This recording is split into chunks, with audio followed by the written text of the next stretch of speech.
तर पंतप्रधान नरेंद्र मोदी यांचा बिहारमध्ये दौरा आहे। यांचा रोड शो बिहारमध्ये सुरू आहे। तर ऑपरेशन सिंदूर नंतर पंतप्रधान नरेंद्र मोदी देशभरामध्ये दौरा करतायत। त्यामधलाच हा बिहारमध्ये त्यांचा रोड शो सुरू आहे। एक परिवार के समान है और आज आप अपने परिवार तर मोठ्या प्रमाणात गर्दी जमलेली आपण तिथे पाहू शकतो। मंच के पास पहुंचेंगे। हम यहां से देख पा रहे हैं पंतप्रधान नरेंद्र मोदी यांच्या ऑपरेशन सिंदूरच्या यशानंतर हे दौरे सुरू झालेले आहेत। त्या दौऱ्यामधून ते पाकिस्तानावर एक आक्रमक टीकास्त्र सोडतील आणि असाच एक दौरा त्यांचा बिहारमध्ये सुरू आहे। तर बिहारमध्ये पंतप्रधानांचा रोड शो सुरू असलेला आपण दृश्य स्क्रीनवर पाहतोय। बहुत ही ऐतिहासिक दिन है क्योंकि आज इस बीडमध्ये झालेल्या मुसळधार पावसामुळे बिंदुसरा धरण ओव्हरफ्लो झालंय। सांडव्यातून पाण्याचा विसर्ग सुरू झाल्यानं बीडकरांच्या पाण्याचा प्रश्न मिटलाय।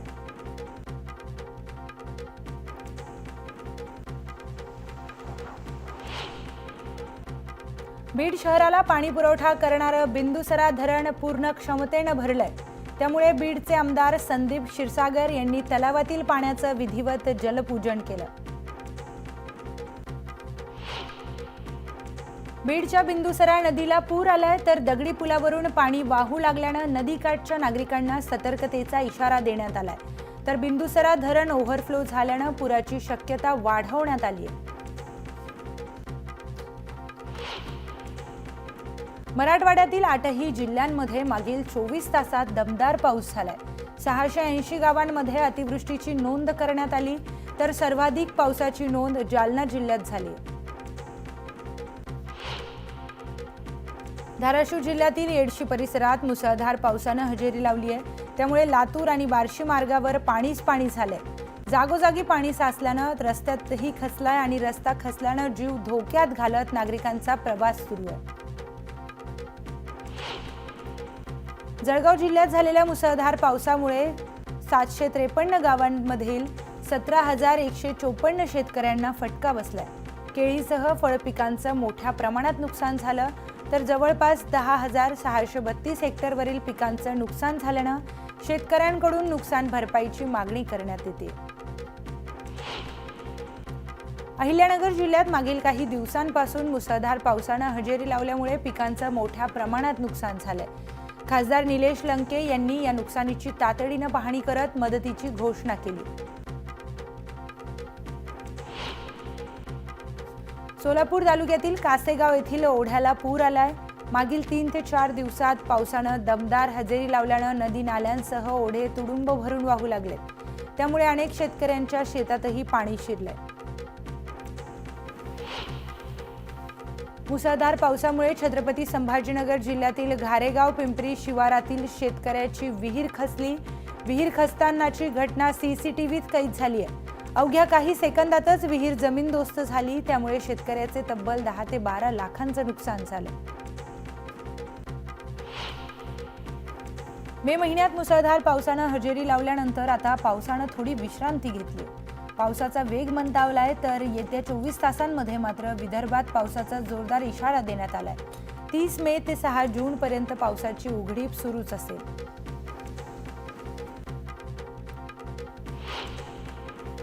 येत्या 24 तासांमध्ये 15 जिल्ह्यांना येलो अलर्ट देण्यात आलाय। तर राज्यातील उर्वरित भागांमध्ये तुरळक ठिकाणी हलक्या पावसाची शक्यता वर्तवण्यात आली आहे। मराठवाड्यातील 8ही जिल्ह्यांमध्ये गेल्या 24 तासात दमदार पाऊस झालाय। छत्रपती संभाजीनगर, जालना, नांदेड आणि लातूरसह हिंगोली या 5 जिल्ह्यांमध्ये तब्बल 680 गावांना अतिवृष्टीचा तडाखा बसलाय। तर जालन्यात सर्वाधिक पावसाची नोंद झाली आहे। सातारा जिल्ह्यात दरवर्षीच जानेवारी ते जून महिन्यादरम्यान पाणी टंचाईचा सामना करावा लागतोय। त्यामुळे नागरिकांना आणि जनावरांनाही टँकरनं पाणी पुरवठा करावा लागतो। मात्र यंदा मे महिन्यातच धुवाधार पाऊस पडल्यानं टँकर बंद झालेत। तर 80 गावांसह 450 वाड्यांची तहान भागली। पावसाचा जोर कमी झाल्यास व उघडीप मिळाल्यास पेरणी योग्य वापसा स्थिती तयार होणार आहे। त्यानंतरच शेतकऱ्यांनी पेरणी करावी असा सल्ला कृषी विभागाने दिलाय। राज्यात आपत्ती परिस्थितीत मदत व बचाव कार्यासाठी NDRF आणि SDRF पथके तैनात करण्यात आली आहेत. मुंबई शहर व उपनगरात NDRF 3 पथके तर पालघरमध्ये 1, नागपूर येथे 2 पथके तैनात करण्यात आली आहेत. पेण शहरात आरोग्यास घातक असलेल्या अॅनालॉग पनीरचा मोठा साठा सापडलाय. पेणच्या गोदावरी परिसरातील एका गोडाऊनवर मनसे कार्यकर्त्यांनी धडक कारवाई करत हा सर्व प्रकार उघडकीस आणला.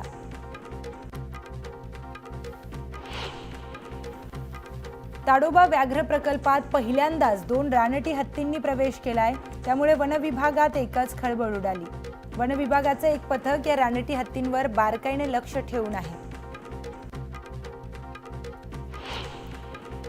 सिंधुदुर्ग जिल्ह्यातील दरड प्रवण क्षेत्रांमध्ये ठिकाणांच्या यादीत वाढ झाली आहे.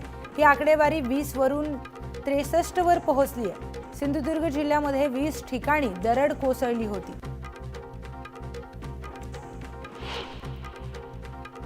राज्यातील कातळ शिल्पांचा युनेस्कोच्या जागतिक वारसा स्थळांच्या यादीमध्ये समावेश होणार आहे. यासाठी कातळ शिल्प असलेल्या सर्व ठिकाणांची माहिती संकलित करून त्याचा रोडमॅप तयार करण्याच्या सूचना आशिष शेलार यांनी दिल्या. शेषात्मज गणेश जयंती निमित्ताने दगडूशेठ गणपती मंदिरात शेषनागांच्या प्रतिकृतीची फुलांची सजावट करण्यात आली आहे. शेषनागाच्या कलाकृतीमध्ये विराजमान लाडक्या बाप्पांचं रूप विलोभनीय दिसतंय. याच दिवशी श्री गणेशाचा पाताळातील गणेश जयंती म्हणजेच शेषात्मज गणेश अवतार झाला होता. गरीब रुग्णांना उपचार व विद्यार्थ्यांना प्रवेशासाठी महत्त्वपूर्ण असलेल्या उत्पन्नाचे दाखले देण्यात पुणे शहर व हवेली तहसील कार्यालय जाणून बुजून दिरंगाई करतीये.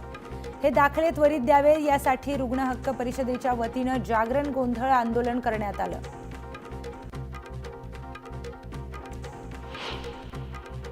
अमरावतीच्या अचलपूर येथील फिनले प्रकरणी कामगारांच्या आंदोलनाचा तोडगा निघत नसल्यानं आमदार प्रवीण तायडे आक्रमक झालेत.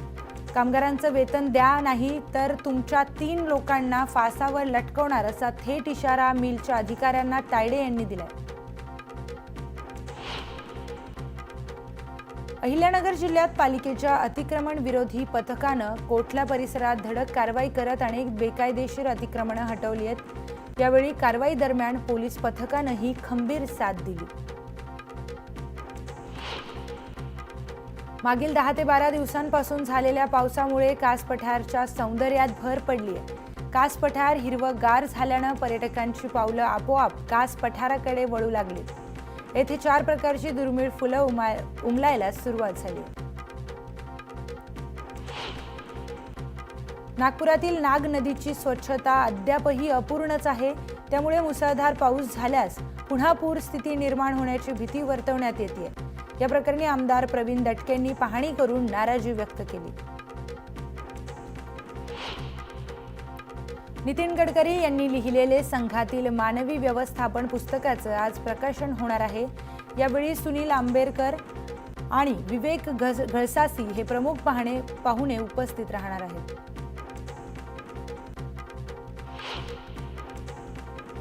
नागपूर भोपाळ महामार्गावर पोलिसांनी एका कारमधून 60 लाखांची रोकड जप्त केली आहे. या प्रकरणी पोलिसांनी 4घांना ताब्यात घेतलंय. परराज्यातील एका राजकीय पुढाऱ्याची रक्कम असल्याचा पोलिसांना संशय आहे. गोंदियामधील गोंडी टोला ते मुरपार दरम्यान 6 इलेक्ट्रिक खांबांवर लावण्यात आलेले इलेक्ट्रिक कंडक्टर तार चोरून नेणाऱ्या टोळीला पोलिसांनी अटक केली आहे. त्यांच्याकडून तब्बल 4,75,000चा मुद्देमाल जप्त करण्यात आला.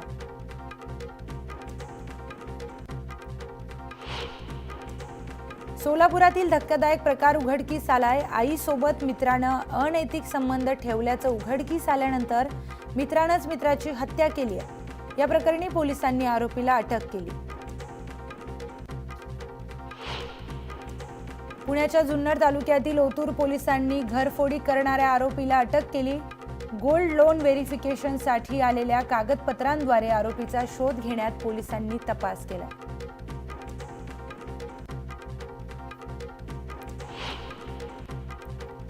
मुंबई मेट्रो 5 म्हणजेच ठाणे भिवंडी कल्याण मार्गासाठी राज्य सरकारकडून MMRDC ला 11 कोटींचा निधी वितरित करण्यात आलाय.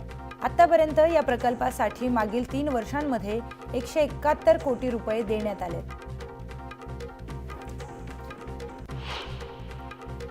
आशियातील सर्वात मोठी झोपडपट्टी ही ओळख पुसून धारावी हे सामाजिक न्याय आणि आर्थिक सक्षमीकरणाचं प्रतीक ठरेल आणि सर्वात सुनियोजित पुनर्वसित शहर म्हणूनही नावारूपाला येईल असा विश्वास उपमुख्यमंत्री एकनाथ शिंदे यांनी व्यक्त केला.